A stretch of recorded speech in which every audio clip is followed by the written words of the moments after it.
ಪಾಂಡಿತ್ಯವನ್ನು ಪ್ರದರ್ಶನಕ್ಕೆ ಹೋಗದೆ ನನ್ನದು ಜನಪದ ಕಥೆಯನ್ನು ಹೇಳ್ತಾ ಅಂಬೇಡ್ಕರ್ ಇರ್ಬೋದಾ, ಇವರು ಅಂಬೇಡ್ಕರ ಅಂತ ತಿಳಿಯುವ ಪ್ರಯತ್ನವನ್ನು ಮತ್ತೆ ಮತ್ತೆ ನೋಡ್ತಾ ಇದ್ದೇನೆ.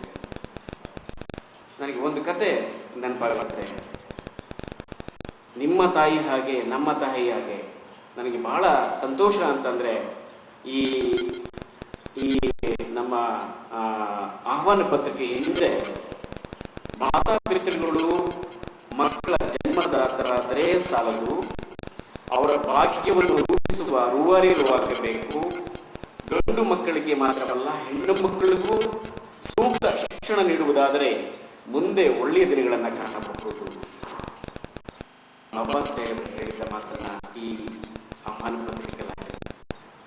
ನಾನು ನನ್ನ ಭಾಷಣವನ್ನು ಬರೆದ ಕೊನೆಯ ಶಬ್ದ ಸಾಧ್ಯವಾದರೆ ನಾವೆಲ್ಲ ಮಾಡಬೇಕಾದ ಕೆಲಸ, ವಿಶ್ವವಿದ್ಯಾಲಯದಲ್ಲಿ ಲಕ್ಷಾಂತರ ರೂಪಾಯಿ ಸಂಬಳ ಪಡೆಯುವ ನೀವು ಪ್ರೊಫೆಸರ್ಗಳಿದ್ದೀರಿ, ಮೇಷ್ಟ್ರುಗಳಿದ್ದೀರಿ, ಡಾಕ್ಟರ್ಗಳಿದ್ದೀರಿ, ನಾನು ಬಂದು ನಿಮ್ಮಲ್ಲಿ ವಿನಂತಿ ಮಾಡ್ತಾ ನನ್ನ ಮಾತುಗಳನ್ನು ಮುಗಿಸ್ತೀನಿ. ಸಾಧ್ಯವಾದರೆ ನಾವು ಗಿಡಕ್ಕೆ ನೀರು ಹಾಕುವ ಮೂಲಕ ಈ ಉದ್ಘಾಟನೆಯನ್ನು ಮಾಡಿದ್ದೀವಿ. ಬಾಬಾ ಸಾಹೇಬರನ್ನು ಉದ್ಘಾಟನೆ ಮಾಡಿದ್ದೀವಿ. ಬಾಬಾ ಸಾಹೇಬರ ಬಹಳ ದೊಡ್ಡ ಆಲೋಚನೆ ಏನಂತಂದರೆ ಹೆಣ್ಣು ಮಕ್ಕಳನ್ನು ಓದಿಸೋದಾಗಿತ್ತು. ಅದಕ್ಕೆ ನಾನೇನು ಹೇಳ್ತೀನಿ, ಇವತ್ತಿನ ಜಾಗತಿಕ ಪರಿಸರದಲ್ಲಿ ನಾವು ಬಹಳ ದೊಡ್ಡ ಸಮಸ್ಯೆ ಇರ್ತೀವಿ. ಸಾಧ್ಯವಾದರೆ ಒಂದು ಗಿಡ ನೆಡನ್ನ, ಸಾಧ್ಯವಾದರೆ ಒಂದು ಹೆಣ್ಣು ಮಗುವನ್ನು, ತುಂಬ ಬಡತನದಲ್ಲಿ ಒಂದು ಹೆಣ್ಣು ಮಗುವನ್ನು ಓದಿಸೋಣ. ಇದನ್ನು ನಾವು ಮಾಡ್ತಾ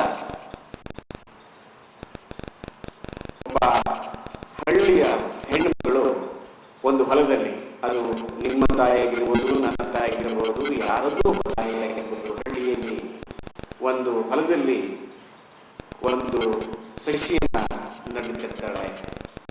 ಆಕೆ ಒಂದು ದೊಡ್ಡ ಹೊಲ ತೋರಿಸಿ ಇದನ್ನು ಇವತ್ತೇ ಮುಗಿಸಿ ಬರಬೇಕಂತ ಅವರು ತಾಕೀತು ಮಾಡಿರ್ತಾರೆ. ಆಕೆ ಇಡೀ ಹೊಲವನ್ನ ನಡ್ತಾ ನಡ್ತಾ ನಡ್ತಾ ನಡ್ತಾ ಸಂಜೆ ಆಗುತ್ತೆ. ಸಂಜೆಯಾದರೂ ಆ ಹೊಲ ಸಸಿಯನ್ನು ನೆಡುವುದು ಮುಗಿಯೋದಿಲ್ಲ. ಮತ್ತೆ ಮತ್ತೆ ನೋಡ್ತಾಳೆ, ನಡ್ತಾ ಹೋಗ್ತಾಳೆ. ಎಲ್ಲೋ ದೂರದ ಕಾಡಿನಲ್ಲಿ ಹೀಗೆ ಇರುವ ದೊಡ್ಡ ದಟ್ಟಾರಣ್ಯದಲ್ಲಿ ಯಾರೋ ಕೂಗಿದ ದೊಡ್ಡ ರಾಕ್ಷಸ ಕೂಗಿನ ಕೂಗು ಕೇಳಿಸುತ್ತೆ. ಆ ತಾಯಿ ಅದನ್ನು ಲೆಕ್ಕಿಸದೆ ತನ್ನ ಕೆಲಸವನ್ನ ಮುಂದುವರಿಸ್ತಾಳೆ. ಅದು ಜೋರಾಗಿ ಕೇಳಿಸುತ್ತೆ, ಅದಕ್ಕೂ ಆ ತಾಯಿ ಲೆಕ್ಕಿಸೋದಿಲ್ಲ. ಆ ರಾಕ್ಷಸ ಹತ್ತಿರ ಬಂದು, ಅದೇ ಹೊಲದ ಹತ್ರ ಬಂದು ಇನ್ನೂ ಜೋರಾಗಿ ಕಿರಿಸ್ತಾನೆ, ಅರಿಸ್ತಾನೆ. ಅದಕ್ಕೂ ಆ ತಾಯಿ ಬಗ್ಗದೆ ತನ್ನ ಕೆಲಸವನ್ನ ಮುಂದುವರಿಸ್ತಾಳೆ. ಅವನು ಬಂದು ಅಬ್ಬರಿಸ್ತಾನೆ, ನಾನು ಇಷ್ಟು ಜೋರಾಗಿ ಕಿರಿಸಿದ್ರು, ಇಷ್ಟು ಜೋರಾಗಿ ಅರಿಚಿದ್ರು ನೀನು ನನಗೆ ಕೇರ್ ಮಾಡ್ತಾ ಇಲ್ವಲ್ಲ, ಅಥವಾ ನೀನು ಹೆದರ್ತಾ ಇಲ್ವಲ್ಲ ಅಂತ ಹೇಳ್ತಾರೆ. ಆಗ ಆ ತಾಯಿ ಒಂದು ಮಾತು ಹೇಳ್ತಾರೆ, ನೋಡಪ್ಪ, ನಿಮಗೆ ಕಿರಿಚ ಕೆಲಸ ಆದರೆ ನನಗೆ ನನ್ನ ಕಾಯಕ ಈ ಚಟ್ನಿ ನಡುವ ಕೆಲಸ ಅಂತ ಹೇಳ್ತಾರೆ. ನಿನ್ನನ್ನೀಗ ತಿಂದು ಹಾಕ್ಬಿಡ್ತೀನಿ ಅಂತ ಆ ರಾಕ್ಷಸ ಆಕೆಗೆ ಹೇಳ್ತಾರೆ. ಹೌದಪ್ಪ, ನೀನು ತಿನ್ನುವಂತೆ, ನಾನು ಇದೆಲ್ಲ ನೆಟ್ಟು ಮುಗಿಸ್ತೀನಿ, ಅಲ್ಲೂರು ಸ್ವಲ್ಪ ಸಮಯ ಕೊಡಪ್ಪ ಅಂತ ಆಕೆ ರಾಕ್ಷಸನಲ್ಲಿ ಬೇಡ್ತಾರೆ.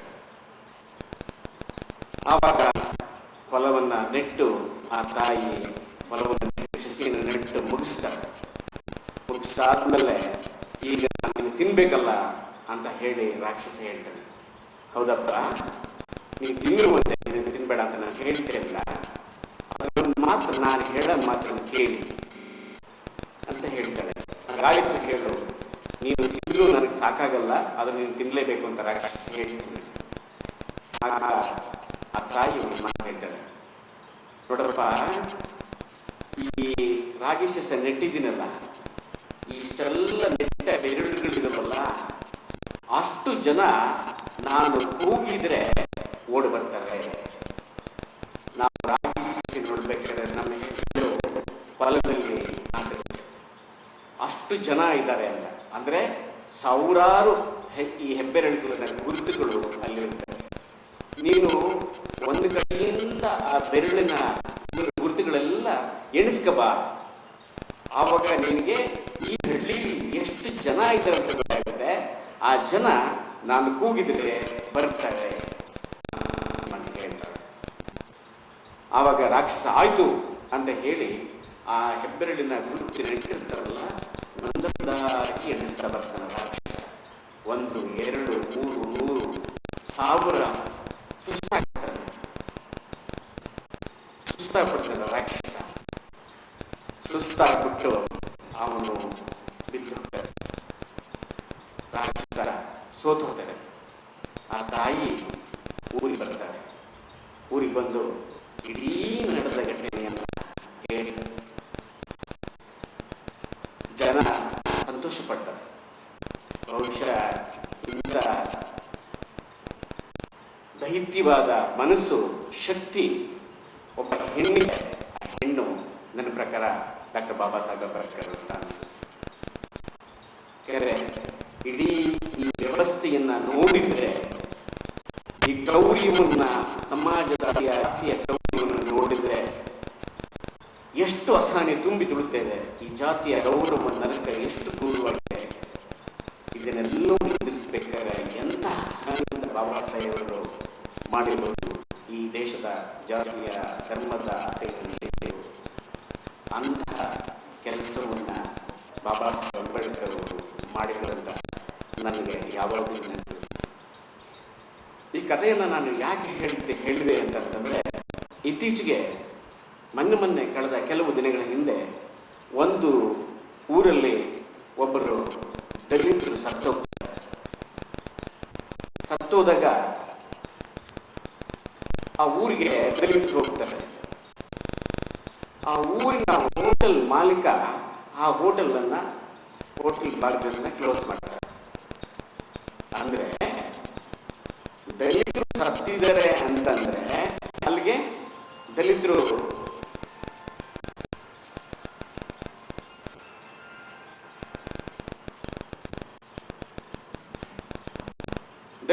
ಆ ಊರಿಗೆ ಬರ್ತಾರೆ. ಊರಿಗೆ ಬಂದ ಹೋಗ್ತಾರೆ, ಹೋಗ್ತಾರೆ. ಹೋಟೆಲ್ ಕ್ಲೋಸ್ ಮಾಡಿದ್ರೆ ಯಾರು ಬರಲ್ಲ. ಮನುಷ್ಯ ಇವತ್ತು ಇಡೀ ಜಗತ್ತು ವಾಣಿಜ್ಯೋದ್ಯಮಿ ಅಥವಾ ವ್ಯವಹಾರ, ನಾನು ದುಡ್ಡು ಸಂಪಾದನೆ ಯಾರು ಬಂದು ಹೋಟೆಲ್ಗೆ ಆದಾಯಕ್ಕಿಂತ ತನ್ನ ಜಾತಿನೇ ಮುಖ್ಯವಾಗಿ ಆ ಹೋಟೆಲ್ ಅನ್ನ ಕ್ಲೋಸ್ ಮಾಡಿ ಹೋಗ್ತಾರೆ. ಇದು ಪತ್ರಿಕೆಯಲ್ಲಿ ವರದಿ ಆಗಿದೆ. ಬಹುಶಃ ನಾವು ಎಂತೆಂಥ ಅಸಮಾನತೆಯನ್ನ ದಿನನಿತ್ಯ ನೋಡ್ತಾ ಇದ್ದೀವಿ, ಅನುಭವಿಸ್ತೀವಿ ಅಂದರೆ ಅದು ಹೇಳಿ ಸಾಕು. ನಡುವೆ ನಾನು ಇನ್ನೊಂದು ನಿಮಗೆ, ನಾನು ಇವತ್ತು ಈ ವಿಶ್ವವಿದ್ಯಾಲಯದ ಕ್ಯಾಂಪಸ್ಸಲ್ಲಿ ಎಷ್ಟು ಜನ ವಿದ್ಯಾರ್ಥಿಗಳಿದ್ದಾರೆ ಅಂತ ಡಾಕ್ಟರ್ ನಲ್ಲಿಕಟ್ಟವನ್ನು ಕೇಳಿದೆ. ಸುಮಾರು 3,000 ವಿದ್ಯಾರ್ಥಿಗಳು ಇದ್ದಾರೆ ಅಂತ ಹೇಳಿದರು. ಬೇರೆ ಬೇರೆ ಎಲ್ಲ ವಿಭಾಗದಲ್ಲಿ ಇದ್ದಾರೆ. ಬಹುಶಃ ತುಂಬ ಉಪಾಧ್ಯಾಯರು ಇರ್ತಾರೆ ಅಥವಾ ಬೇರೆ ಬೇರೆ ಆಡಳಿತ ವರ್ಗದವರು ಇರ್ತಾರೆ. ಅವರಿಗೆಲ್ಲ ಬಾಬಾ ಸಾಹೇಬ್ ಅಂಬೇಡ್ಕರ್ ಜಯಂತಿ ಬೇಡ ಹೇಳ್ತಾರೆ ಅಲ್ವಾ? ಪ್ರತಿಯೊಬ್ಬರು ಇವತ್ತು ಬಾಬಾ ಸಾಹೇಬರ ಹೆಸರಿನಲ್ಲಿ ನಾವು ಎಷ್ಟೊಂದು ಸವಲತ್ತುಗಳನ್ನು ಪಡೆದಿದ್ದೀವಿ, ಶಿಕ್ಷಣವನ್ನು ಪಡೆದಿದ್ದೀವಿ, ಸ್ಯಾಲರಿ ತೆಗೆದಿದ್ದೀವಿ, ಕಾರ್ಮಿಕರ ಪರವಾದ, ಮಹಿಳೆಯರ ಪರವಾದ ಎಷ್ಟೊಂದು ಕಾನೂನುಗಳನ್ನು ಅಂಬೇಡ್ಕರಿಂದ ಪಡೆದಿದ್ದೀವಿ. ಹಾಗಾದರೆ ಬಾಬಾ ಸಾಹೇಬರು ಯಾರು ಬೇಡವಾ? ಯಾಕೆ ಇಡೀ ಸಮಾಜ ಬಾಬಾ ಸಾಹೇಬರನ್ನ ಹೀಗೆ ನಿರ್ಲಕ್ಷ್ಯ ಮಾಡುತ್ತಿದೆ ಅಂತ ಯೋಚನೆ ಮಾಡಿದರೆ ನಿಜಕ್ಕೂ ನಮಗೆಲ್ಲ ಆಶ್ಚರ್ಯ ಆಗಿದೆ. ಬಾಬಾ ಸಾಹೇಬರು ಯಾವತ್ತೂ ಒಂದು ಸಮುದಾಯದ ನಾಯಕರಲ್ಲ, ಒಂದು ಜನಾಂಗಕ್ಕೆ ಸೇರಿದ ನಾಯಕರಲ್ಲ. ಇಡೀ ವಿಶ್ವಕ್ಕೆ, ಇಡೀ ಭಾರತಕ್ಕೆ ಬೇಕಾದ ಮಹಾಮಾನವವಾದ. ಈ ಸಂದರ್ಭದಲ್ಲಿ ನನಗೆ ಯಾಕೆ ನಾವೆಲ್ಲ ಒಂದು ಕಾಲಕ್ಕೆ ನನ್ನಂತ ಒಬ್ಬ ಸಾಮಾನ್ಯ ಹೇಳಿದರೆ ಸಾವಿರಾರು ಜನ ಸಭೆಗೆ ಸೇರ್ತಿದ್ರು. ಯಾಕೆ ಇವತ್ತೆಲ್ಲ ನಾವು ಬಿಡಿ ಬಿಡಿಯಾಗಿದ್ದೀವಿ ಅಂತ ಹೇಳಿದ್ರೆ ರುಜುಕ್ಕು ನನಗೆ ಕೇಳಾಗಿದೆ. ನಮ್ಮ ಒಳಗಿನ ಸಮುದಾಯದವರು ಯಾರು ಒಳಪಟ್ಟವರು, ಅಸ್ಪೃಶ್ಯರು, ಹಿಂದುಳಿದವರು ಅಥವಾ ಎಲ್ಲ ಜಾತಿ ಬಡವರು ಯಾಕೆ ರೂಢಿಯಾಗ್ತಾರೆ, ಯಾಕೆ ಒಂದು ನಮಗೆ ಸಮೂಹದ ಪ್ರಜ್ಞೆ ಬರ್ತಾ ಇಲ್ಲ? ಹಾಗೆ ನಾವು ಯಾರು ಒಬ್ರಿಗೊಬ್ಬರು ಮನುಷ್ಯನ ನೋಡುವ, ನಗುವ, ಕೈಗುಲುಕುವ, ಅಪ್ಪಿಕೊಳ್ಳುವ, ಸ್ಪರ್ಶಿಸುವ ಜ್ಞಾನವನ್ನ ಬಿಟ್ಟು ಹೋಗಿದ್ದೀವಿ. ಯಾಕೆ ಹೀಗೆ ಬಿಡಿ ಬಿಡಿಯಾಗಿ ಕಾಣ್ತಿದ್ದೀವಿ? ಇದು ಯಾರು ಕೊಡುತ್ತೆ ಅಂತ ಯೋಚನೆ ಮಾಡಿದ್ರೆ ನಿಜಕ್ಕೂ ಬೇಸರ. ಹಾಗಾದ್ರೆ ಬುದ್ಧ ಹೇಳಿದ್ದೇನು, ಬಸವಣ್ಣ ಹೇಳಿದ್ದೇನು, 100 ಸಲ ನಾವು ಮಾತಾಡ್ತೀವಿ. ಬಸವಣ್ಣ ಹಿಂಗೆ ಹೇಳಿದ್ರು, ಬುದ್ಧ ಹಿಂಗೆ ಹೇಳಿದ್ರು, ಅಂಬೇಡ್ಕರ್ ಹಿಂಗೆ ಹೇಳಿದ್ರು, ಗಾಂಧಿ ಹಿಂಗೆ ಹೇಳಿದ್ರು. ಅದು ಯಾಕೆ ಸುಳ್ಳು ಸುಳ್ಳು ಮಾತಾಡ್ತಿದ್ದೀವಿ ಅಂತ. ಹಾಗೆ ನಮ್ಮ ಹೃದಯದಲ್ಲಿ ಇರೋಂಥದ್ದೇನು, ನಮ್ಮ ಮೆದುಳಲ್ಲಿ ಇರೋಂಥದ್ದೇನು ನಿಜಕ್ಕೂ ಬೇಜಾರಾಗುತ್ತೆ. ಒಂದು ನೆನಪಿಗೆ ಬರುತ್ತೆ. ಬುದ್ಧ ಒಮ್ಮೆ ನಾವು ಇವತ್ತು ಬೆಳಗ್ಗೆ ಈ ಕಾರ್ಯಕ್ರಮಕ್ಕೆ ಮುಂಚಿತವಾಗಿ ಬುದ್ಧನಿಗೆ ಹೂವಿನಾರನ್ನು ಹಾಕಿ ಒಂದು ಕೈ ಮುಗಿದು ಬಂದ್ವಿ. ಬುದ್ಧ ಈ ಜಗತ್ತಿನ ಮಹಾಕಾರುಣ್ಯ, ಪ್ರೀತಿ, ಸಹಾಯ ಸಾರಿದ ಬಹಳ ದೊಡ್ಡ ಜೀವ.